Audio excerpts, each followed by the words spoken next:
بسم الله الرحمن الرحيم. الحمد لله رب العالمين، والصلاة والسلام على سيد المرسلين وعلى آله وصحبه أجمعين. أما بعد، ملے گی منزل مقصود یہ ایمان رکھتے ہیں.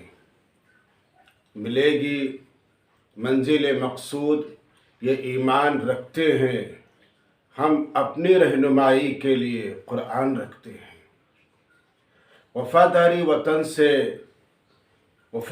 وطن سے ہو یہی اسلام کہتا ہے. ہم اپنے دل کے ہر گوشے میں ہندوستان رکھتے ہیں. عزیزان من، سامعین کرام، جیسا کہ آپ جانتے ہیں کہ ہندوستان کی تاریخ میں دو دن بڑی اہمیت کے حامل رہے ہیں. ایک دن 15 اگست، جس میں ملک عزیز انگریزوں کے چنگل سے آزاد ہوا، یعنی اپنے ملک پر اپنا قانون لاگو ہوا. اور 26 جنوری 1950 کو اس نئے قانون کو لاگو کر کے پہلا یوم جمہوریہ منایا گیا. اسی طرح ہر سال 26 جنوری کے موقع پر یہ یادگار دن منایا جاتا ہے. 15 اگست اور 26 جنوری یہ دو دن ہندوستان کی تاریخ میں تاریخی دن بھی ہیں اور یادگار دن بھی ہیں. آپ کو معلوم ہوگا کہ ہندوستان کی جنگ آزادی میں مسلمانوں کی قربانیاں ازہر من الشمس ہے. اور یہ بھی معلوم ہے کہ علماء کرام حتیٰ کہ عوام الناس نے بھی ہندوستان کی آزادی میں نہ صرف اہم رول ادا کیا بلکہ تاریخی کردار بھی ادا کیا. اور ان تاریخیوں کو یا ان تاریخی واقعات کو کبھی فراموش نہیں کیا جا سکتا. اس جمہوری ہندوستان میں تمام ہندوستانی شہریوں کے لیے سماجی، معاشی اور سیاسی آزادی خیال اور آزادی رائے اور ہر انسان کے لیے اس کی اپنی انفرادی شخصیت کا احترام ملحوظ رکھا جاتا ہے. اور یہی وہ چیز ہے جو ہندوستانی مسلمانوں کو بلکہ ہر بھارتی اور ہندوستانی کو ملک کی سالمیت اور ایک جہدیت پر قائم رکھتی ہے اور ایک دوسرے کے دلوں سے قریب آنے کا سبب اور ذریعہ بنتی ہے. یہ ہمارے ہندوستان کی خوبصورتی ہے کہ اس ہندوستان میں رہنے والے گرچہ مختلف مذاہب اور سماج کے ماننے والے ہیں، لیکن افکار و خیالات میں اور مزاج میں ہم آہنگی رکھتے ہیں.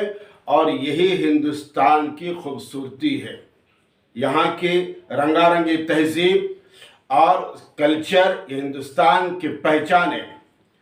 جشن جمہوریت کے موقع پر آپ نے دیکھا ہوگا اور بارہا مشاہدہ کیا ہوگا کہ شہیدان وطن کو اور آزادی ہند کے لیے اپنی جان کا بلیدان دینے والوں کو مختلف طریقوں سے خراج عقیدت پیش کیا جاتا ہے. جشن آزادی اور جشن جمہوریت کے موقع پر ہندوستانی تہذیب کے مختلف مظاہر جھانکیوں کی شکل میں اور ہندوستانی تہذیب کی شکل میں ہر سال نمایاں کیے جاتے ہیں. اور ہر اسکول، ہر کالج، ہر مدرسہ، ہر مکتب فکر کے انسان اپنی حیثیت کے مطابق اپنی فکر کے اعتبار سے اس اہم اور تاریخی موقع پر اپنی تہذیب کو پیش کرنے کی کوشش کرتا ہے.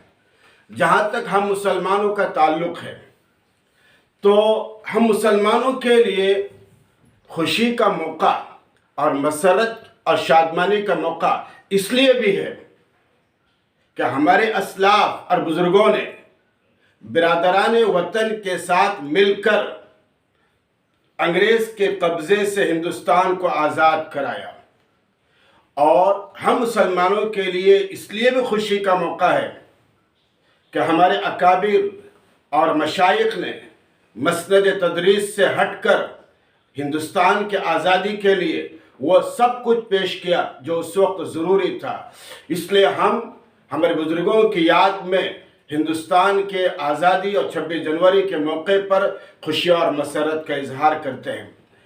اور ناظرین کرام، اس سے بڑھ کر اور کیا خوشی ہو سکتی ہے کہ جیسے مسلمان اپنے مذہبی 2 عظیم تہوار بقرعید اور عید الاضحیٰ اور عید الفطر کے موقع پر ہمارے بچے، ہمارے بوڑھے، ہمارے جوان بہترین سے بہترین کپڑے پہن کر اللہ کے فریضے کو ادا کرنے کی کوشش کرتے ہیں، خوشی اور مسرت کا اظہار کرتے ہیں۔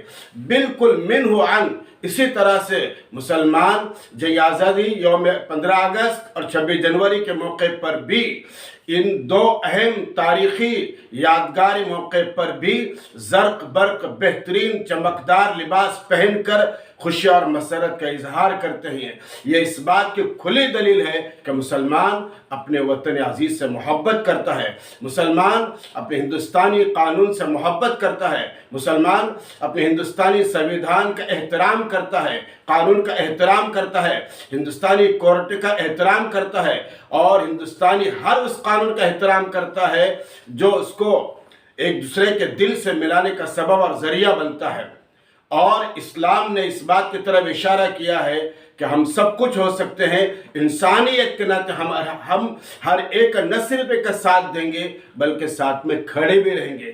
اللہ کے نبی صلی اللہ علیہ وسلم کی احادیث اور آپ کی زندگی کا تعامل اس کی طرف مشیر ہے کہ پیغمبر علیہ السلام نے اپنے بلند کردار اور بلند اخلاق کا نہ صرف ایک مظاہرہ کیا بلکہ غیروں کے سامنے اس کا تعامل بھی فرمایا، اور یہی تعلیمات ہمیں اللہ کے نبی صلی اللہ علیہ وسلم سے ملی ہے۔ تو آج کے اس تاریخی اور اہم ترین یادگار دن کے موقع پر ہم ہندوستانیوں کے لیے ایک اہم پیغام یہ ہے کہ ہم اپنے وطن عزیز سے محبت کریں، اس کے لیے وفاداری پہلے بھی تھی، آج بھی ہے اور کل بھی رہیں گی، اور ہم اپنے قانون کا احترام کرتے ہیں، کرتے رہیں گے۔ مسلمان کبھی بھی کسی بھی موقع پر ہندوستانی قانون سے اور اس کے سنویدھان سے نہ صرف ایک قریب رہا ہے بلکہ اس کا احترام کیا ہے، اس کا تقدس برقرار رکھا ہے، اور یہ تعلیم رہی ہے ہمیں ہمارے بزرگوں کے ذریعے سے، ہمارے اکابر کے ذریعے سے اور ہمارے پرکھوں کے ذریعے سے، اور یہی تعلیم ہے ہمارے دین اور مذہب کی کہ جہاں ہم رہتے ہیں ہمیں وہ جگہ عزیز سے عزیز تر ہے۔ اس لیے شاعر نے کہا، جیسے ہم نے اشعار شروع میں پڑھے کہ ملے گی منزل مقصود یہ ایمان رکھتے ہیں، ملے گی منزل مقصود یہ ایمان رکھتے ہیں، ہم اپنی رہنمائی کے لیے قرآن رکھتے ہیں، وفاداری وطن سے ہو یہی اسلام کہتا ہے، وفاداری وطن سے ہو یہی اسلام کہتا ہے، ہم اپنے دل کے ہر گوشے میں ہندوستان رکھتے ہیں۔ وآخر دعوانا ان الحمد للہ رب العالمین۔